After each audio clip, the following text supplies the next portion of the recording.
Pittsburgh Steeler fans, welcome back to another episode of Steelers Stat Geek. Here we are. It's Tuesday night. It's 9 p.m. Eastern. Well, it's 9:04 p.m. Eastern. YouTube was giving me some problems getting this show set up tonight, but here it is. I'm here. Dave Schofield, editor of Behind the Steel Curtain. It still doesn't feel right saying that, but it is what it is. And of course, with me as always, my big bro. How's it going, Rich? Going just fine. A little toasty out here in the mountains today. A little toasty, huh? It was a little toasty here. It was a little humid. But it's just, it's June. Summer is upon us. Unfortunately, we need more of that springtime. I love those temperatures. You know, I don't like it when you look down in the temperature and it starts with an 8 or higher. You know, 8 or higher, bro. I can even deal with that, upper 70s to low 80s, but give me my nights pulled back down into, the low to mid 50s and I'd be all right. But let's see, looking currently outside here, it's still 78. It doesn't sound too bad, but it's still 82 in my house. I got all the doors and windows open. You gotta fix that. Logan De Lorenzo says 94 in the Berg today. Yeah, I don't doubt they hit that. I think we hit 90 here, pretty close to it. I wasn't staring at the thermometer all day, but one time when I looked down where my kids were like, can we go outside again? I'm like, it's 92. Let's not. You've been outside twice today already. Now's the time to stay in. We'll go back out again later. So here we are to talk some Steelers. We've got to throw it out. Already some people in the live chat before we even started the show were commenting on the show we were able to bring to you all last night. We ran basically a double episode because we still had Brian and Tony doing their show earlier in the evening. I know sometimes they like to go around 5:30. They didn't get going to about 6 because of some just issues with people work. I mean, that's kind of early anyway on the East Coast. Definitely earlier on the West Coast. But then we turned around and we had an exclusive interview with new Pittsburgh Steelers defensive lineman Chris Wormley. And I know you were in the live chat with that one. What do you want to throw out any thoughts about the interview that we had last night? Actually, no, I thought Chris was great. I mean, he really did his best to answer the questions you and Michael were throwing at him the best he could. I mean, I know you guys were asking him some questions, but, he hasn't even really been to the facility or anything. Nope. But it was great. I'm really glad that he's excited to be a Steeler and ready to see what he can do out there on the field for us this year. Yeah, exactly. Because he brings that depth. Now, the one thing that we brought up with him, and I actually, did an article where I pulled the quotes from the interview about him being listed as a nose tackle. He's the only player in the Steelers listed as a nose tackle. They don't even have Dan McCullers listed as a nose tackle. But that's just one of those things that they're throwing down. It's kind of like the depth chart at the beginning of training camp. It means nothing, but still. So I thought I'd bring it up to him, and he said he made a really good point that, hey, if they want me to do that, I hope they let me know soon, because I usually try to keep my playing weight at 300 pounds. I'm going to need a few more pounds for that. But I don't know if that's what the Steelers really want out of their nose tackles anymore. If they want that that's why I said 340. I said send him down per Manny's. Yeah. Well, here's the other thing. Per Manny's, I'll take care of putting some weight on him. And I should have asked this question because I asked him, some people, they list the weight, but that's not really what they are.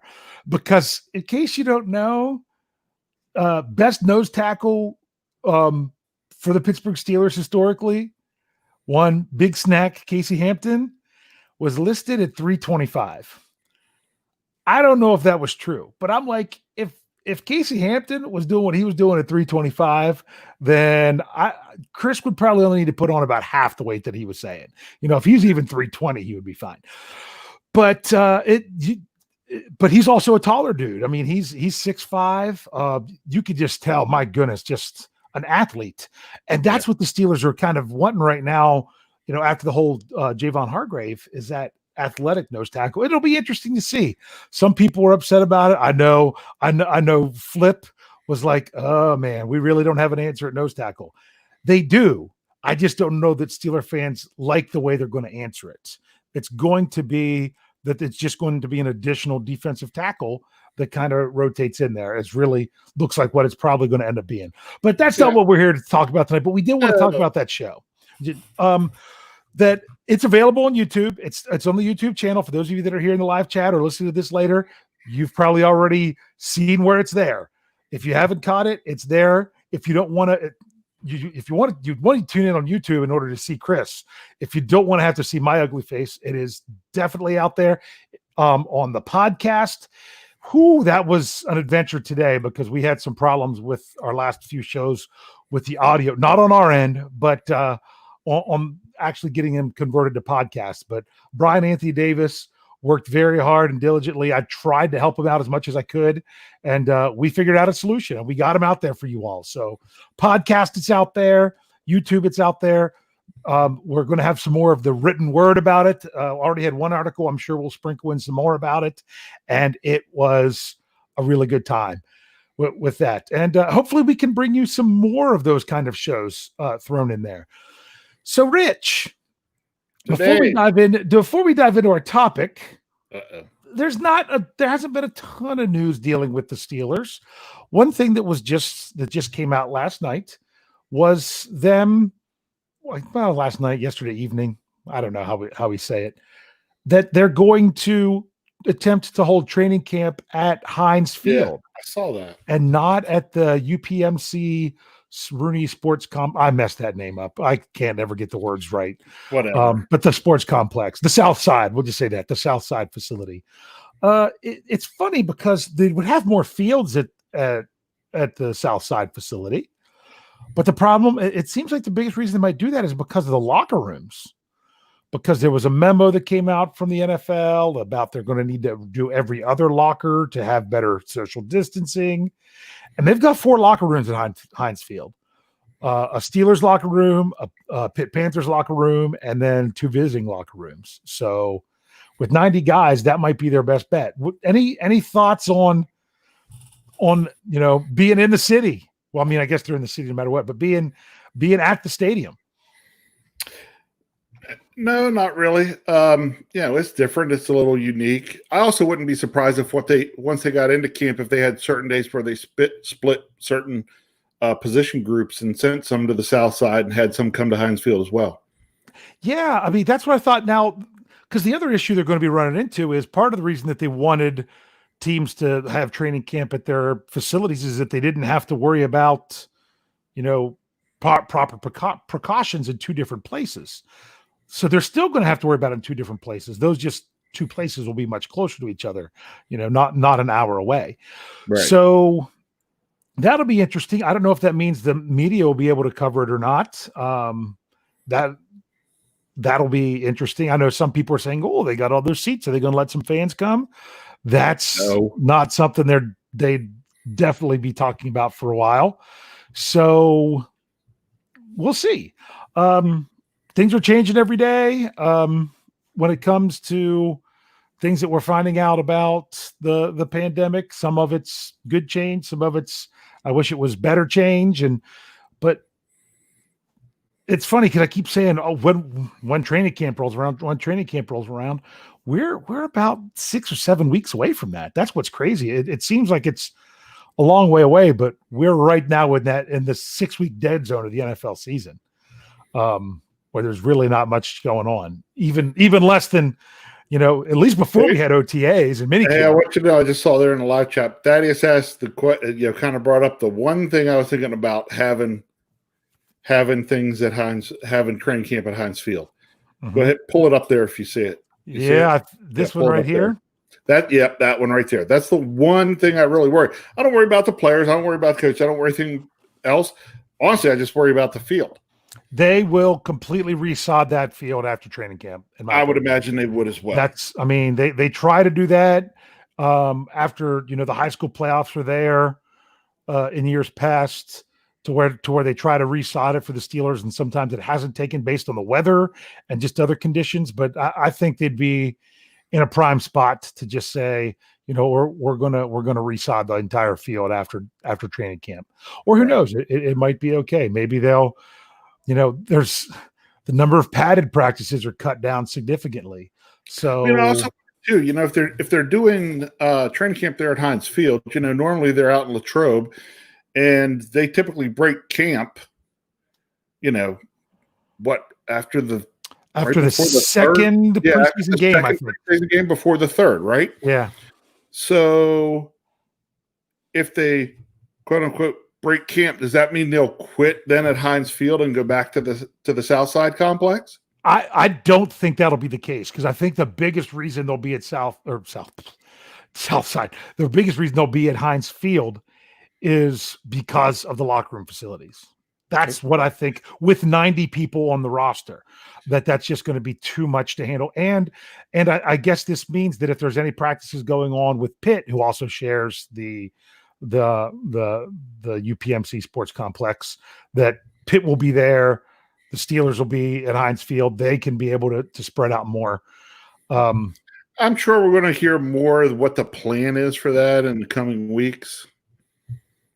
And they'll probably break it down for us a little more, because I'm sure, front office is going to be asked a whole lot about that. Yep. Well, right now I know they're saying this is what we're planning to do. This is what we're looking into, but we've got to figure out the answers to these questions before we can answer your questions, is probably what we're going to hear, which I understand. So, and Dennis wants to know, I'll just paraphrase for just because. Well, you're not going to just read it straight up? Yeah. No. He said, how are they going to fit 90 plus players in a locker room? That's what I'm saying. They'll go spread them out over 4. They'll probably break them up by positions, and maybe even, veterans and, years experience. Who knows how they'll do it? I was wondering if even at the South Side, if they were going to have problems with, that there might be just certain practices they run just offense or just defense, and then joint up together just to keep players in and out of the locker room and whatnot. But it's going to be interesting. It's a lot to figure out, but I'll be honest with you, having to figure things out just in order to make sure that there's football, I'd rather try to figure out stuff in order to have football than it is to be, it's just too tough. So we'll see. Like I say, that some people are saying, Ezra just said, familiarity breeds success. Okay. He's like, Ben to Claypool in training camp equals Ben to Claypool in January, on the same field, assuming you're hosting a playoff game, meaning you have won the division, which sounds great to me. So it's very interesting. I told Brian Anthony Davis, I'm like, this is what we're going to talk about tonight. I teased it last night. I'm pretty sure it was after the interview with Chris when we were finishing some stuff up. It was. Thank you for remembering. How can I forget, Brian wanted to how can I forget the jab that Brian Anthony Tiberius Davis took at me at the end of that? That's right, Brian Anthony Tiberius. That's interesting. Yeah, I don't know. I mean, do you really want him to know your middle name? Is that something you want to have happen either? So, well, he started calling me Davidson since we can't say Jefferson anymore. So we'll always say Jefferson. And notice how I kind of skirted around. I didn't want to, in front of Chris, I didn't want to use the term Wang Harbs that Jeff Hartman coined about John Harbaugh. I almost said the wrong Harbaugh. I get them mixed up. Which is interesting. And actually, here in Western Central Maryland, not too far from the Pennsylvania line, there was a radio station in Pennsylvania that replayed our interview today on the air. That sometimes interviews Brian Anthony Davis during the season just to get Steelers coverage, and they ran our Wormley interview on the air today. So that was interesting. So Brian is the one who decided to make the little spin on our title, going all ladies lover Cool James on us to say, "Don't call it a comeback." So I didn't have the music to play of what to do. That we're not going to knock each other out because our mama says so. We are going to talk about players that are. I know it's bad, isn't it? It's real bad, isn't it? Players that are comeback players of the year candidates. And it's easy because Ben Roethlisberger for the entire NFL, if you wanted to bet on such a thing, has the best odds of most favorable odds of being comeback player of the year. Right. So let's talk about guys that aren't Ben, because everybody knows Ben is going to be leading that. Well, right now. Just to throw a couple things out there, Brian said he's like, you got to bring up the whole issue that the second highest odds is Gronk, which is ridiculous because he's retired and everything. Comeback player of the year is not necessarily dealing with injury. And so many people think it is. It often is. But last year's comeback player of the year was not coming back from an injury. Do you know who the comeback player of the year was last year? No, which just goes to show really what it means. Unless what it really means. Unless the guy wins the Super Bowl, Yeah. But it's hardware. It recognizes that you had to overcome some stuff. For the last year, it was Ryan Tannehill. Oh, actually, you know what? I think I did know that. So now, was he out due to injury the year before? He was not. He was out due to poor performance. He sucked. That's what I said. Exactly what I said to Brian. I said, he won it because he sucked the year before and played for a different team. So he switched teams, didn't suck, got comeback player of the year. And it's hard to say if he would have won it from otherwise. But when it comes to this award, pretty much if there's a quarterback available, it goes to the quarterback the majority of the time. So, but let's move on from that and say, who else is on the Steelers that could possibly have a chance, and how do we think that this is going to shape up? Do you want to start with one, or do you want me to go? You go first. I'll go second. Let's. I got a stick to offense. We're going to do the offense first. We already mentioned Ben. Okay. I know. Don't worry about it. Well, you made me pick where I wanted to go, and then you said, "Well, that's because you're taking the good answer. We want to save that one." Okay. So some people say, "What about JuJu Smith-Schuster?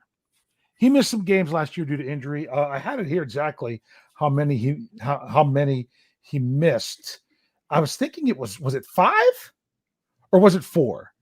No, I think it was 4. I think he missed 4 games due to injury and everything. So that's so he missed some, but he also had a real down year production wise compared to what he has. So it's possible that he could be in the running for coming back from injury and low production. Correct.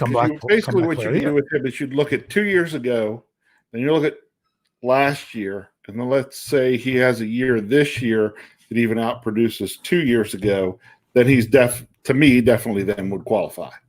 Yes, I think he would qualify. But here's why I don't think he gets However, they're still not going to give it to him because they give it to Ben because he's throwing in the ball the whole time. That's exactly what I was getting ready to say, is that in order for JuJu to win comeback player of the year, he has to have a monster year. And the best way for him to have a monster year is for one Benjamin Todd Roethlisberger to be throwing him the ball all season. And if that's the case, then who's going to be the more likely candidate to get the award? It's then going to be Big Ben. Yeah. So JuJu would be eligible, but the likelihood is not as much. Do you have any other offensive players? I can think of 2 more. Oh, you could Connor. James Conner. Because his year had fallen off so much due to injury and just poor performance that from the year before, that he would be the same. He could qualify kind of on those same grounds that JuJu would. And the good thing for Connor is his running numbers going up has nothing to do with directly has anything to do with Ben giving him the ball. That's an interesting point, because I think Connor's running numbers going up does have a lot to do indirectly with Ben Roethlisberger. It doesn't have it to do with Ben Roethlisberger's stats. Meaning Connor going crazy running the ball is probably going to be from the threat of Ben Roethlisberger, even if Ben is not producing the big numbers. Right. Now, what would it take for James Conner versus Ben Roethlisberger to win comeback player of the year? What's the scenario where that would play out? Assuming they're both healthy all season. Correct. I would say Ben throwing for under 4,000 yards and Connor running for 1,800 yards. Okay, So, something like that. Or I mean, what if Ben really has like numbers even similar to his rookie year, where he played fantastic, won a ton of games, but wasn't asked to put the team on his elbow and fling the rock up and down the field. That's a scenario that you could say, well, maybe it's Connor. I mean, if Connor, over 1,800 yards or something like that versus Ben being around 3,000, you could say, if you look at the Steelers and you're like, what's winning the Steelers these games is their running game.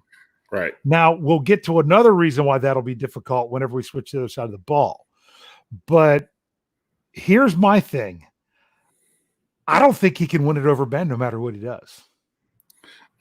We're not going to pick anybody. We're not going to pick anybody out here tonight. Yeah. Oh no. I mean, they have to play this season. I'm just saying, is it even, what's the path? And listen to me. This is what I was going to say, where I say I don't think that he could. And that is because of this. If in order for him to win Comeback Player of the Year, he's going to have to be like Derrick Henry. He's going to have to be that kind of player that means that much to that offense to win it over Ben. And the reason I don't think that's possible, now granted, he wasn't eligible for Comeback Player of the Year. Who won Comeback Player of the Year last year? Derrick Henry's quarterback. Right. Meaning that the quarterback coming back and getting those wins, even though that team was so, I mean, it's not that Tannehill didn't play well, but I mean, the focus of that offense was the run game.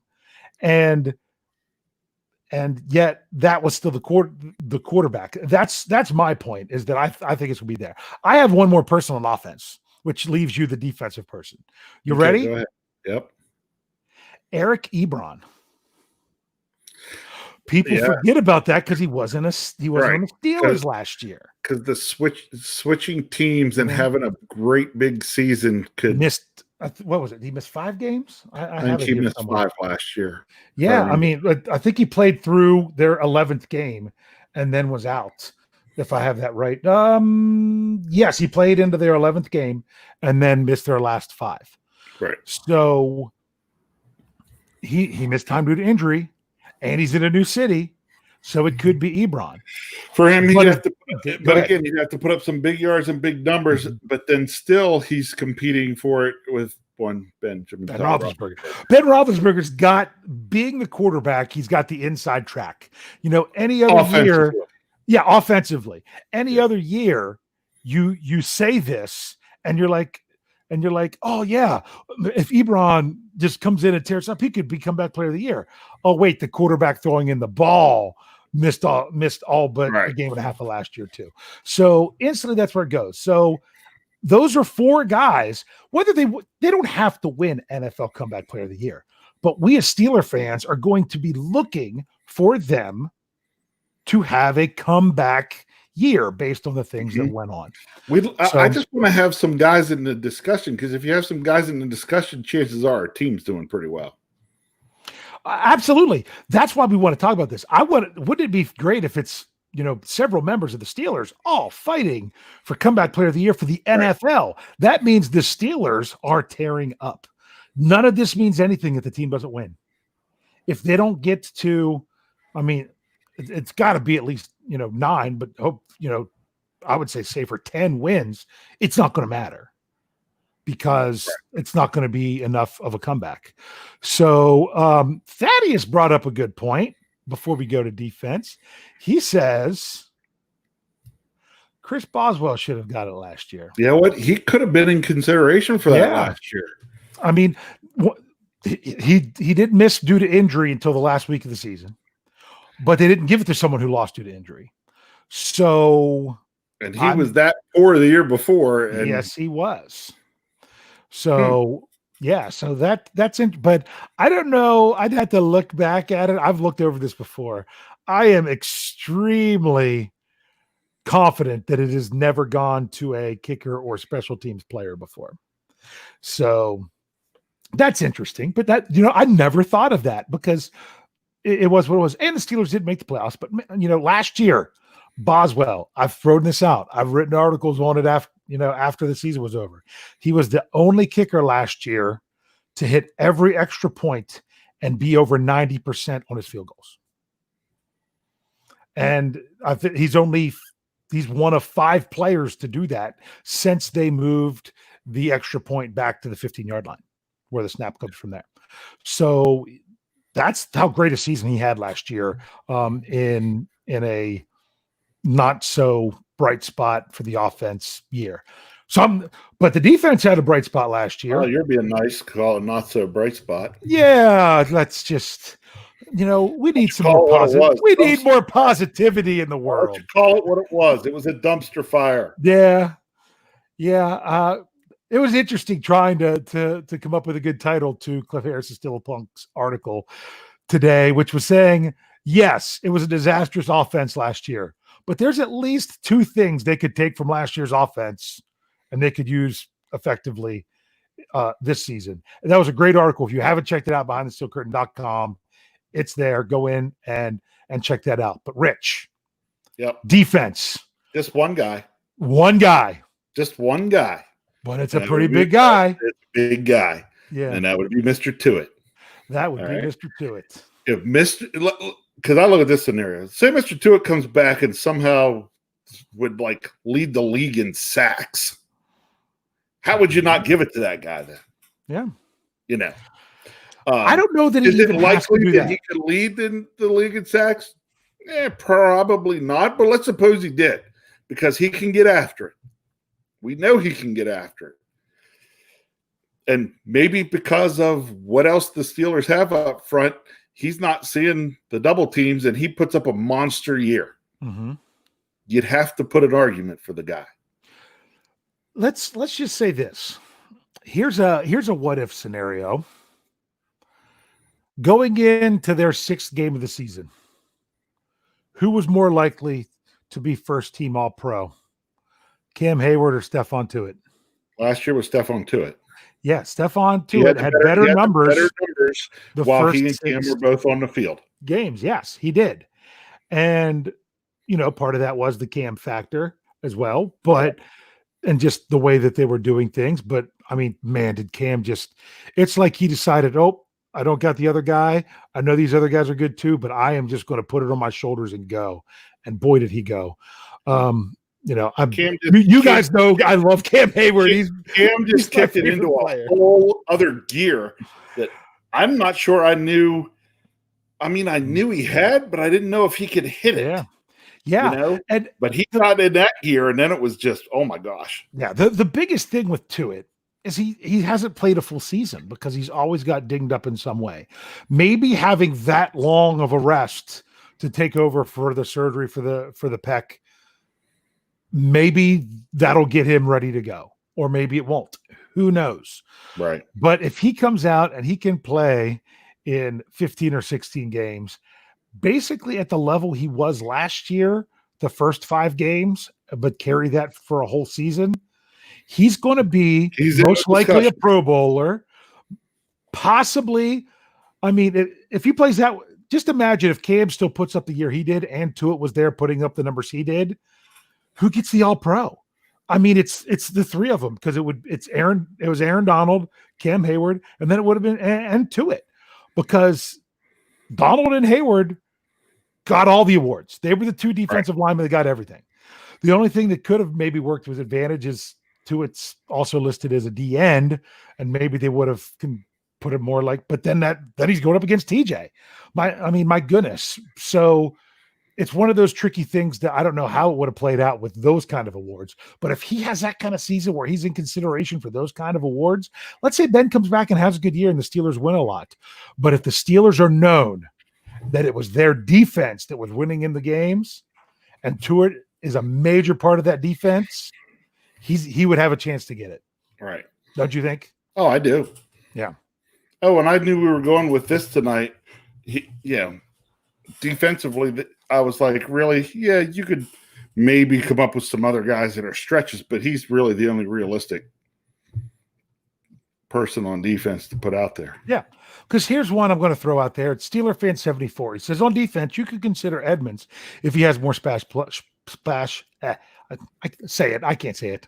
Splash plays. So, Okay. Yeah, like you're saying. I'm guessing we're going along the lines of what if suddenly Edmonds, has a bunch of tackles, and maybe 6-7 picks. Yeah. Maybe returns 1 or 2 for touchdowns. Mm-hmm. Yeah. Steeler fan 74. Maybe. Love you. Great contributor. Now I'm going to tell you why that's not going to happen. Okay. Here's why it's not going to happen. It's the Steelers fans that are down on Edmonds. Everyone else looks at him as a guy that started with Minkah Fitzpatrick 16 games last year. Yeah.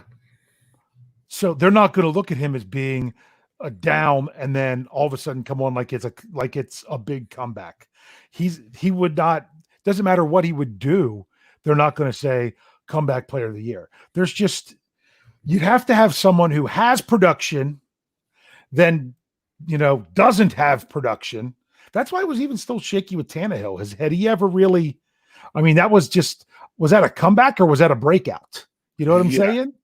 Because a comeback's supposed to be, you're at a high level, you go through something for a year for one reason or another, and you come back at a high level. I don't know that Tannehill really ever fit that, but that's what it's supposed to be. I don't know that he was ever on the high level before, and you could argue that the level wasn't all that high last year. Yeah, that's why when you think about, I never thought about Boswell. That's not, remember, it's a kicker. They're not going to give it to a kicker. It's just the way the NFL would be. But Pro Bowl year, struggled with injury, almost lost his job. Yep. Comes right back and was in discussion to having another Pro Bowl year. The only problem was he was in, Justin Tucker had a great year as well. So that's the kind of thing you look for when it comes to that award. I don't care about that award. Well, it's not that I don't care. That award doesn't mean that much, like we were saying. It means that the Steelers are having a good year. That's what it means. So if you're a high profile player that had a rough year and then had a great year, and your whole team has a great year, and you're in discussion for that, that's good news for the Steelers. Right? Right. That's what we want. We'd love to get a guy or two into this discussion because it means we're having success. Yeah, exactly. Exactly. It means we as fans are happy because the Steelers are winning ball games.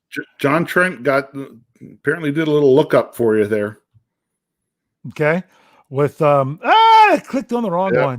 It skipped the dentist, the Jungle Gym. Mm-hmm. Okay. I assume that means he was a kicker. The next comment he said kicker. He was a kicker. I looked at all these and I went back and searched for a while. But here's the thing with why do I keep putting the two words together? Because you try to talk too fast. Just slow down. Comeback player of the year has only been awarded every year for like the last 20 years or so. That was an award that they would give occasionally, but they didn't do it every year. And they went long gaps. I don't know that they gave it at all in the 80s. I'd have to go back and double check. But that's what I was mainly thinking of the players then. But John Trent, thank you. That's good to know that they did actually give it. I'll be honest with you. In 1963, the points scored by the league was lower, so therefore, high points for a kicker might have actually been good. But that's good to know. That's kind of like, has a kicker ever won an NFL MVP? Oh, are you asking me if I know? Why would I know if a kicker ever won MVP? I know this. He won MVP last year. How would I know if a kicker won MVP? Lamar Jackson won MVP last year. It was a 3-way tie for MVP. Was it 83, something like that? And it was the kicker for the Washington Redskins, Mark Mosley, the last straight-on kicker that they've had in the NFL of any significance, that wasn't a soccer style kicker. I've actually met him before. That's how I know that one. So I should have saved that for trivia on Thursday. See where you got your form for your kicking? Yeah. Yeah. So there we go. Here's what's nice. We were only going to do one show tonight because with our technical difficulties, making sure we can get these as podcasts. That's one excuse. Two, I'm the editor. I'm still trying to get used to that. That's the excuse. And three, I had podcast last night with Chris Wormley. I have tonight with you. I am going to be on with Lance Williams tomorrow night on The Standard is the Standard, the flagship podcast. I'll be filling in there as we do some rotation with that show to start until we get settled in. And then I'm back on Thursday for the preview. So I got 4 straight nights of podcasts. So we're going to go with the one show for one more week. But what's great is, unless you have something else you want to say about comeback players for the Steelers, we could get ready to turn it over to the live chat. Yeah. What do you think? No, I mean, we really hit the 4 guys I think that were worth hitting. Yes. For that. Of course, other than Ben. Right. I mean, really, if you wanted to just break it down as to like where it's going, what would happen? Really, it's Ben. But there are other guys that you could see I mean, let's think about those other 4 guys, really, where their chance would be. What happened if, Ben, don't say it. I know what you mean. I know what you mean. Let's go to the live chat. Yep. that's because that's not what we want to have happen. Okay. No, so here we go. We are going to turn it over to questions. I now posed it in there. I will be looking at the live chat here at the next as far as we can. You may use the super chat feature if you wish. Type in your comment, hit the $, donate any amount you want to the show. Do not feel that you need to use it. I will do my best, but you guys hear me talking tonight. We might. The problem is the questions get to be so good, we have to answer them thoroughly. So it is what it is. First question up there, you should be able to answer really quick. Mine. Cam Hayward. Yeah, I was going to say, I knew you were going to say Cam Hayward. I know, who wouldn't want Big Ben, of course, but I mean, personally, I would want nothing more than to hold this mask up to the Star Wars fan, Cam Hayward, and say, tell me what you think about when you see this, someone wearing this with your Color Rush jersey. But I just love that you hit Chris Wormley with the Star Wars thing last night, wanted to make a big deal out of it, and he was just like, oh, no, he thought the helmet was cool. He's just not a Star Wars fan. So, I mean, even if you're not a Star Wars fan, the helmet's cool. What, you think he was going to be on the interview and tell you, you're like, dude, that helmet sucks? What did you think he was going to say? Yeah. So. You haven't answered the question. Who would you like to see on for an interview next, or even have on our show? Or who would I like to interview? Yeah.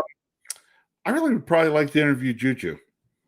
Oh, that would, of course. I just think he's fun. Mm-hmm. Yeah. Well, I think he would be a fun interview. Well, because honestly, the next one for me that would be a fun interview, Zach Banner would be a fun interview. Yeah, that would be a fun one too. Brian Anthony Davis is all over. He wants Ryan Switzer so bad. He's like, if we get Ryan Switzer, I'm getting to do that interview. I'm like, okay, Brian, you can. Right. So that was a good question. Awesome stuff. Thank you so much. Ryan O'Toole is doing something. And who knows if I think Flip might be in the live chat. Might have already posted a thing down there. He says, curious how you think the team will handle Ben's gigantic cap hit next season. Because Flip has another article coming out tomorrow about a lot of teams are going to have to struggle with if, salary cap's based on revenue. Revenue is a lot of different things, some of which is ticket sales. If stadiums are empty or only partial capacity, lower revenue, everyone takes a hit. Cap goes down next year instead of up. That's a problem that the Steelers have to think about right now because they pushed everything off the next year. They don't, Flip even brought it up. The only person next year that you could even try to restructure to save money right now is Stephon Tuitt because they don't have anyone really going beyond next year. Next year's the last year for so many people. And Ben's $41 to $41.5 million cap hit. I know there was reports out there about signing him to a short extension. I don't think there was really any truth to that. I know it's just more of a theory, in order to spread that money out. That is the $41 million question. What do you think, Rich?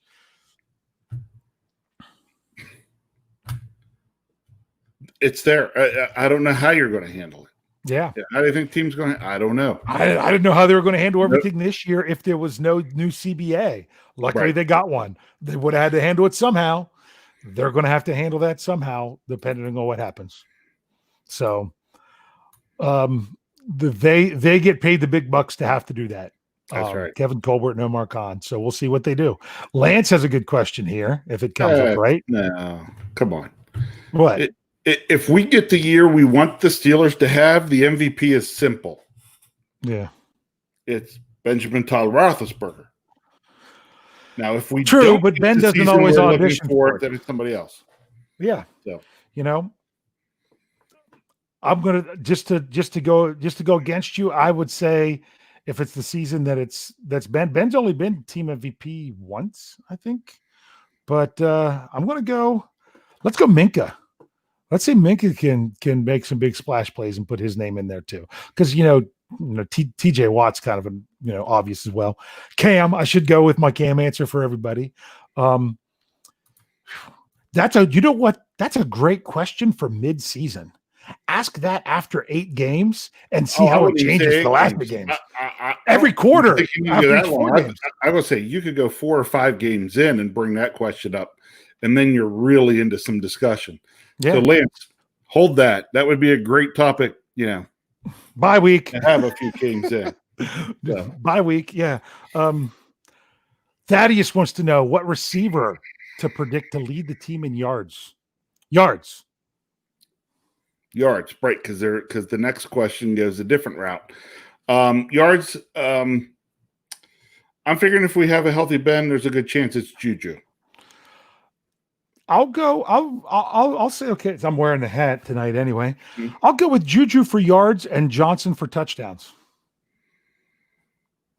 And go to the next question. And Washington, yards per catch. Okay. I didn't even read it yet, so I'm going to trust you. From Steeler Fan 74. Hopefully you're still getting good health reports. Let us know how you're doing. Dave, which receiver, including tight ends, will have the most touchdown receptions? Well, I guess. So what's yours? I said mine. I think Ebron has a chance to fight for that a little bit. Yeah. Now, I could really see him being a red zone target that Ben might really like. Yeah, I mean, notice we're not really saying Claypool for any of these. That's because you know how the Steelers are with rookies. If Deontay Johnson does not have the year he has last year, if Dante Stonehands Moncrief doesn't come out and flop the way that he does. The Steelers were banking on him. Dante Moncrief was on the Steelers? I mean, he was technically on the payroll for a while. But his struggles is what made, basically, who's to say Johnson wouldn't have just grabbed that role anyway, but it gave him an easier opportunity. And it made it easier for the Steelers to, have him inactive and ultimately let him go and get get Alex Highsmith in the process. Just think, if the Steelers had to hold on to Moncrief, no Alex Highsmith, they wouldn't have had that 3rd round pick. Right. So skip down 2 to your next question. Mark? Yep. Because I'm skipping and I couldn't see it. I got okay. Here we go. What week will Ben and the offense be at the top of their game? 5. Hold on. I think by week 5, all the kinks are worked out and they're rolling.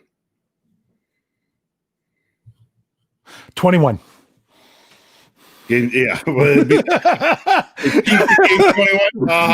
of their game. No, because honestly, that's where you want it. At the top of their game, I think they're just going to keep getting better.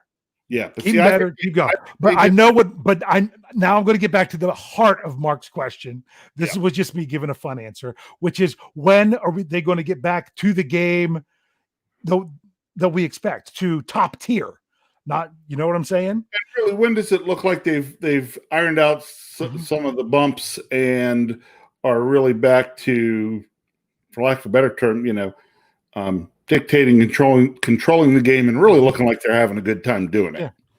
Let's go. And I think I'm thinking about 5 weeks in. I'm going to say 6. But here's the thing: that's what we're going to see and what we're going to be used to as fans. But with everything going on and the lack of OTAs and things like that, I think you're going to see that from a lot of teams. Right. So I don't think the Steelers are going to be alone. And what's great is what takes longer to get rolling? Offense. What is the strength of the Steelers team? You have to say, based on last year, defense. So hopefully strong defense right out of the gate against struggling offenses. That's just going to give defense more confidence. And the Steelers offense, if they're struggling, can build up to that point. But I it's a constantly growing, but I knew what Mark meant. When are they going to get to that level? If you're like, that's the offense. Now they're clicking on all cylinders. Yeah. I think 5 or 6 is a good one for that one. Week 9, it could maybe take that long. I'm optimistic, hoping that if it takes that long, I'm worried. Okay. Yeah. I gotta bring this one up. I knew you would. It was the next one there, and I go ahead. It's the mask. Where'd I get it? He made it. I made it. I mean, I didn't make it I didn't forge the plastic myself. Forge plastic. I'm sorry. Plastic. No, it was I took a Kylo Ren mask and I painted it myself, and I got. Do you want to believe it? This is actually an official stripe, like the same ones that they put on the Steelers helmets. And then I got the legit decal sticker and made it myself. I had to paint that 4 times in order for it to actually look right. So it took some time. It was a labor of love. Okay. John, good question. This one for me is a tough call. I don't know if the Steelers make any trade at the deadline. For me, it's going to be a couple games in before we'll know if or what we're really missing. Here we are. Deadline? No. Within the first week of cutting down to 53, I could all but guarantee it. Yeah.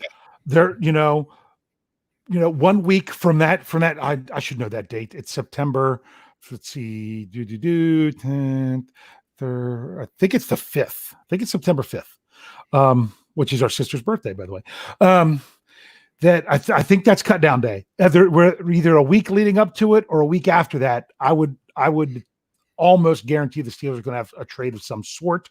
They are going to find out someone who's valuable that's going to be buried so deep on the depth chart that they're going to have to cut them. So they're going to try to trade them away, kind of like they did last year with Gerald Hawkins, or they're going to realize that they have a need somewhere else with depth, at middle linebacker, safety after, as they get into training camp.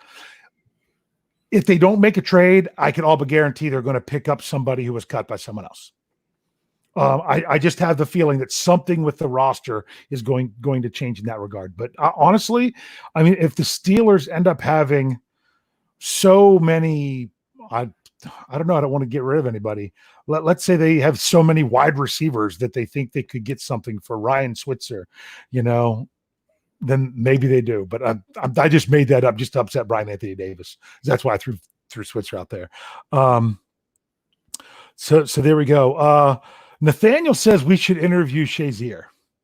I saw it a little bit ago, and I was like, you know what? That would be great. I mean, we even have some right now. We have some potential with some former Steelers that we might be able to that we're in the works with trying to set stuff up. Shazier is funny because I don't call him a former Steeler. He is still a part of this team, even though he's on the retired list now. That's just to say, hey, if he makes it back to football, he's coming back to the Steelers. I still feel like he's a big part of this team. I don't know how they're going to keep him around with the team. So I wouldn't call him a former player at this point, but that would be very interesting. Okay.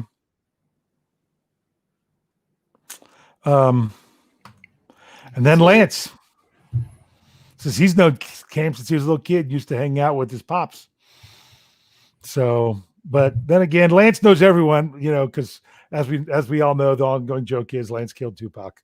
So, because they had beef. Man, I wish I could remember what date that show was that you could hear that story.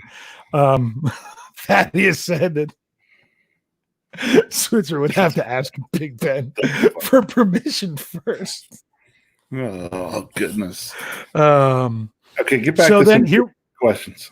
Here was the question where Jason said, but later he said, "Oh, never mind." So he said, "Oh, never mind," because I think he asked that. That's what I was going to bring up. Say, if you didn't catch it before, we did talk about that.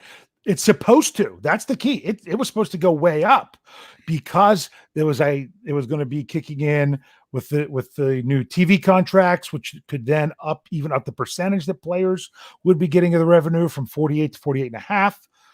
But if the overall revenue's down, that would be the problem. It's always based on revenue. Yep. So, Mark, did it come up? Yep. Should JuJu go back to the slot? I don't know that you're going to see JuJu exclusively in the slot, but I would say with someone like Claypool there, he's going to have the opportunity in subsets to go back to slot receiver. Yeah, I think the Steelers would be wise to work him out of the slot even more. I think he's going to be more successful there. And if you have the Chase Claypool, if you have James Washington, and then you also have Deontay Johnson. All those guys that can play on the outside. And even though Deontay Johnson, people, when he was drafted last year about, another slot receiver, he's not necessarily a slot receiver. And if you read Kevin's article today about things that the Steelers should keep, one of the two things was how they use Deontay Johnson. And he had some great breakdown there. And someone said in the comments, which was so true, they're like, wow, if I didn't know any better, I would have thought that wasn't film of Deontay Johnson that you were showing. It was film of the artist formerly known as Mr. Third and Fifth, the way he was running stuff out there. So both of those guys, I think they could utilize to just get good matchups in either outside or inside. Right. So, and that's why I'm saying, I'm looking at what we have for players, including our tight ends in this. We're going to be able to run so many different formations and put guys in so many different positions that hopefully defenses aren't going to be able to key in on guys, and we're going to get some guys with some great matchups. And, with a quarterback like Ben, he's going to be able to take advantage of those things, and hopefully we're going to put up a lot more points this year. So, yeah. All right. Yeah, let's we'll hit just a few more questions. We're getting towards the end of everything here. If this comes up from Ezra, he said, "What young player are you willing to get his jersey?" Ben had a Jarvis Jones one. Which he wore last night to have the 95, said it felt bad for him. He would be Minka and TJ as automatics. If you were to get a jersey right now of a young player, Devin Bush. Yeah. Good choice. Good choice. I would probably, I went to get a TJ Watt. I asked Brian to get me a TJ Watt. Couldn't get it big enough for me. I passed it to you, who I think passed it to your wife.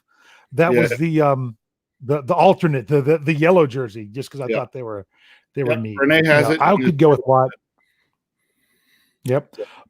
Minka is a great choice. Bush, Jefferson Hartman we talk about. He had Kentrell Bell. Someone that has started to prove themselves to the point that I think they're going to be around for a while. Yeah. Which goes to the next question. Yep, which is what I was going to bring up from Awesome All Stuff. Right. So how many jerseys do you have, Rich? I own 2. I'm currently wearing one that I got a long, long time ago for one Benjamin Todd Roethlisberger. And my other one has also been in my possession for quite a while, thanks to you, is the Marquise Pouncey jersey. That is correct. I am looking to add another jersey, but I am still up in the air as to what that jersey would be. Right now, like I said, I would maybe lean towards a Devin Bush jersey, but I'm not 100% on that yet. Because I do not want to get caught in the position like Brian Anthony, Tiberius Davis, and end up with a jersey of someone that really kind of sucked. Well, Brian has 47 jerseys. So if one of them's a throwaway, he just doesn't care. I know you were asked the question.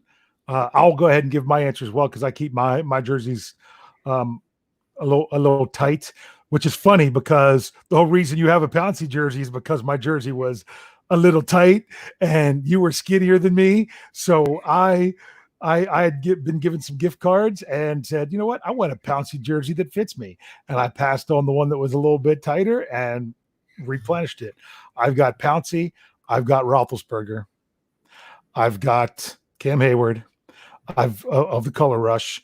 I've got the Bumblebee, Mr. Third and Fifth, which I wore on one last podcast before retiring that one. I have two other jerseys that are kind of snug on me, so I don't wear them often, but they're also of players that they don't have anymore. That would be Troy Polamalu in white. That's the only white jersey I have, and I get stains all over white jerseys. That's why I don't do it. And I have a Heinz Ward. So the only one I really wish I would have gotten, but it just never worked out, was I always wanted a Polamalu jersey. Yeah. Because you know what? I should pass mine on to you. It's too snug for me, but because that's one, that I like having those jerseys of guys that when they're gone, you can still wear their jerseys to games because they were just that good. And that's, Polamalu, Heinz Ward, guys like that. Yeah, you can do that. So I'm always, those are the kind of folks I'm looking for, which is why TJ Watt one has to be very much high up there, because chances are, we're not letting him get away, and he's going to be a Steeler for a while. Yeah, that's when you've picked a good jersey, that when the player is done, you still can wear it. And not just wear it, you could wear it to the stadium. Exactly. You'll always be able to wear a Roethlisberger jersey. End of story. We know this. I'm surprised he still has decent jersey sales, because so many people that would ever get a jersey probably already has one, So that's the thing. JuJu was a real popular one. Unfortunately, we don't know if we're going to have JuJu after the season. That's the problem.